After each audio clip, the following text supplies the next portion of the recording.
The movie opens with a narrative discussing the potential existence of life on other planets. Despite various efforts to find extraterrestrial beings, conclusive evidence has not been found. As a result, any discoveries in this field can be a big milestone in human history. In the next scene, a spacecraft called Magellan is seen orbiting Earth. Inside it, Commander Roger Nelson communicates with NASA Mission Control, reporting interference in the onboard monitors. The officer on the other end reassures him, explaining that they're the process of downloading the now plugin. As they converse, Nelson says that he'll wake up on Titan, Saturn's largest moon, a year and a half from the current moment. With control systems all ready, the control center reminds Nelson that the gravitational push will begin in 2 minutes and asks if he is ready for stasis.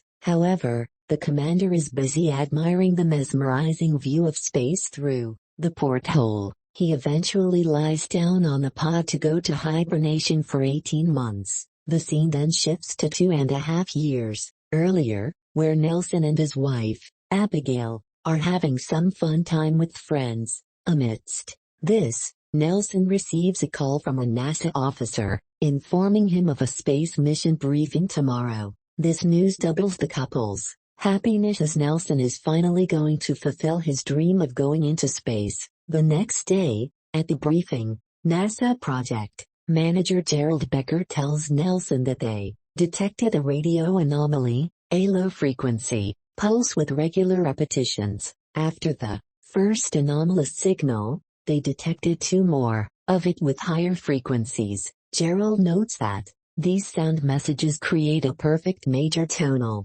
triad and concludes that the signal is artificial. This revelation leaves Nelson in shock because he can't believe that something from the other side of the galaxy is sending a song to the Earth. When he inquires about the origin of these mysterious signals, Gerald reveals that all signals emanate from within the solar system, the first from Titan, the second from Neptune's moon called Triton, and the third from a dwarf planet, Eris. To gather more information, NASA plans to send Nelson into space. The U.S. Secretary of Defense, Craig Stewart, provides further details, explaining that Nelson's mission involves visiting these locations, finding signal sources, and collecting samples. According to Gerald, the ideal window for the launch of the spaceship will be only after 8 years, but there's also a less favorable one, which can be launched in 2.5 years to prevent China from taking the lead. They must go with the less ideal one. The most difficult part of this mission is that Nelson has to spend 10 years in space, away from friends and family. Despite this, Nelson makes a brave decision and volunteers to go. Later, he shares the details of his mission with his wife. Abigail is clearly upset because she has to stay away from him for such a long period. Initially, she is reluctant to let him go, but Nelson somehow manages to persuade her. The scene then shifts to the 542nd day of the mission, which is when Nelson wakes up from stasis. He is greeted by his AL assistant, Ferdinand, who helps him in monitoring spaceship's systems. This AL voice provides a detailed report on the events that transpired while Nelson was asleep. It also reveals that they are going to enter Saturn's orbit within the next 24 hours. Following this, Nelson starts checking the mails he received from NASA Control Center. Among numerous emails, he finds video footage of his wife, who greets and asks him to play chess with her. After responding with his move, Nelson continues reviewing the emails. From one of them, he learns that China has postponed their launch by a year, opting to head directly to Triton. A while later, Nelson receives another video message from Gerald, congratulating him on his progress in space. Gerald also tells him that he offered Abigail to congratulate him in person, but she's undergoing a difficult time due to a nervous breakdown. Despite feeling saddened by this news, Nelson continues in his duties. As Magellan enters Saturn's orbit, Nelson learns that the mysterious signal originates near one of Titan's methane lakes. With this information in hand, he boards a landing module and separates from the main ship to approach Titan's surface, accompanied by another owl voice named Neil. He lands on a glacier and then deploys a hose into the lake to collect samples. After, he carries the necessary equipment and ventures to locate the source of the signal. Upon reaching a bit further, Neil relays Ferdinand's message to the commander, warning of an approaching storm from the east and the potential danger of methane fumes exploding. However, Nelson, being much closer to the source, decides to retrieve the transmitter before heading back. Soon after, he discovers that the signal's source is coming from the methane lake. Despite being aware of the risks, Nelson proceeds into the lake and locates the transmitter resembling a glass ball. He retrieves it and hurries back to the lander just before the storm hits him.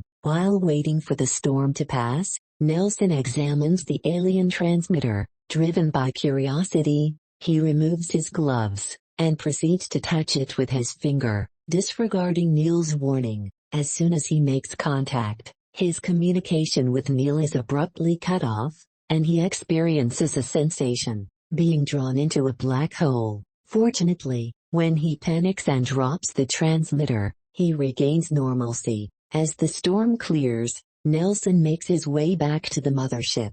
Once inside Magellan, he sets his trajectory to Neptune, heading for another journey, then immediately contacts NASA Control Center and reports about his discovery. Shortly after, Gerald responds, commending Nelson for outstanding work. He also emphasizes importance of adhering to protocol and avoiding any tampering with the object. Hearing, the commander sends another message, admitting that he has already touched the transmitter with his bare hands and details its peculiar reaction. He requests permission to repeat the action and record the phenomenon on camera. While awaiting Gerald's response, Nelson examines the methane liquid from lake and is astonished to find amino acids, which indicates that life is possible on the planet. Just then, he receives a video message from Abigail, who informs him about a big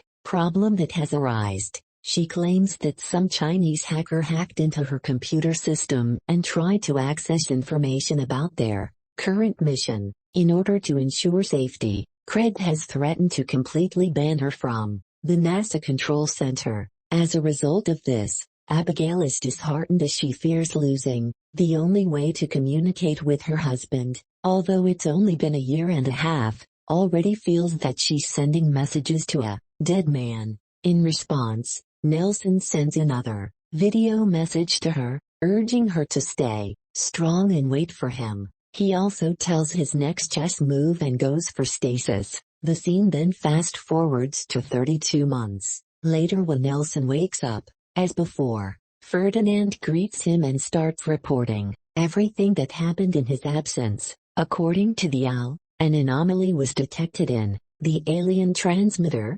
coinciding with increased brain activity in Nelson, a phenomenon deemed impossible during stasis. While reviewing emails, Nelson comes across Gerald's video message in which he discloses that the alien transmitter is still emitting signals resembling a binary code, and they're trying to decipher it. Another email informs Nelson of an interference in Ferdinand's system, probably due to a hacking attempt. Later, he again decides to make contact with the alien transmitter, this time asking Ferdinand to film it. Upon touching it, the glass ball illuminates, and inexplicable images flash before his eyes, making him feel uneasy. Ferdinand then transmits the recorded video to the control center. In the meantime, Magellan enters Triton's orbit. As Nelson readies the landing module, he receives another message from Gerald, revealing about a mishap in the Chinese space mission that has resulted in the demise of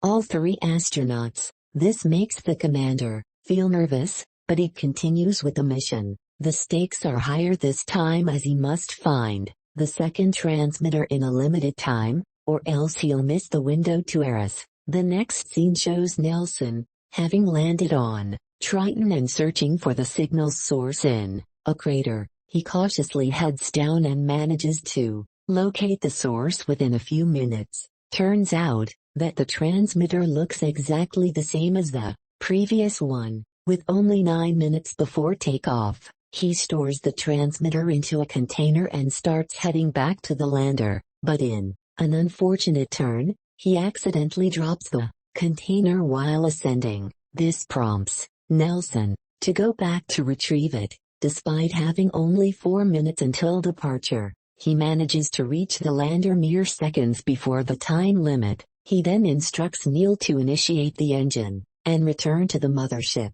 Without any delay, he sets another trajectory to Eris. Afterwards, Nelson sends a video message to the control center, updating them on the second transmitter. Following this, he begins to examine the ice he collected from Triton. In the midst of this, a video message from Abigail arrives, expressing her deep longing as it's been 4 years. She further expresses her fear of losing him, especially after learning about the tragic Chinese incident. This obviously saddens Nelson, but he somehow manages to distract himself. Continuing his analysis of the ice, he discovers several impurities, unlike those found in seawater. Later on, he receives a message from Craig, who tells him about how delicate the mission has become. To ensure safety, Nelson be contacting only him, whereas Abigail and other civilians aren't permitted access to the control center henceforth. Craig orders Nelson to steer clear of the mysterious transmitters due to their unknown nature and potential danger, but despite the stern warning, Nelson decides to touch both transmitters simultaneously. As a consequence, he undergoes another episode of inexplicable visions. The scene then cuts to the 2079th day of the mission, and we see Magellan land successfully on Eris. There, Nelson finds the third transmitter, but this time, it's covered with mucus. Upon retrieving the transmitter and some samples, he heads back to the lander. During the docking process with the mothership, Nelson faces a problem. The owl begins communicating in Chinese. Sensing a looming threat, he promptly orders Ferdinand to wipe all of its memory and review the security system. Thankfully, the situation is brought under control, enabling the module to dock successfully. As soon as he enters Magellan, Nelson instructs both Ferdinand and Neil not to authorize any system alterations without his permission. Following this, he begins examining the sample from Eris. With Ferdinand's assistance, discovers DNA particles in it, leaving him shocked. For a moment, he records an excited video message, unveiling this most awaiting discovery to the NASA Control Center. In addition, he informs Craig about the issues in Ferdinand's system, and asks him to check the firewall. Until then, he decides to take full control of the spaceship. 4 hours pass by, but Nelson receives response from the control center. While waiting, he places the 3 spherical transmitters side by side and begins touching them. At one point, he puts all 3 of them together, leading visions with greater detail than before. Soon after, these visions are abruptly interrupted by deafening sound signals. Ferdinand reports a massive stream of radio signals, several million messages passing through the spaceship's communication system. Nelson, once again combining the transmitters, instructs the owl to analyze the signals. The analysis reveals an endless stream of radio transmissions originating from different points in the galaxy. The signals are transmitted at the same time, but it remains uncertain whether this occurs in real time or whether it originates from a certain point in the distant past. Nelson tries to comprehend the perplexing information. He believes that these signals were transmitted by creatures similar to humans. He then theorizes that these aliens use quantum entanglement to transmit signals about into radio waves. Eager to unravel more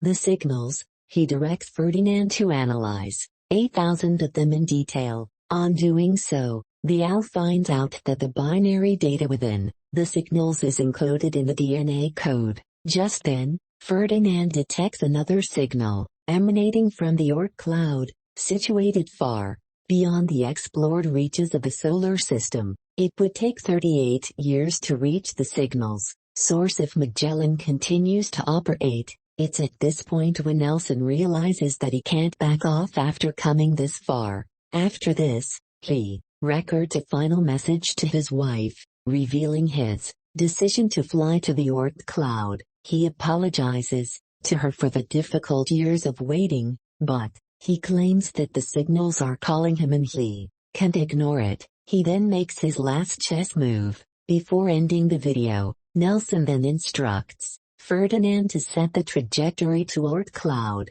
NASA as well as the Department of Defense are against such a decision. By the commander, Gerald attempts to persuade Nelson to come home and demands that Magellan be returned back to the center. However, our hero has already made up his mind. The movie ends as Nelson sets his journey towards the new mission, labeling it as Mission Day 1. Subscribe for more videos like this, turn on notifications, and leave a like to help the channel out. Thank you for watching.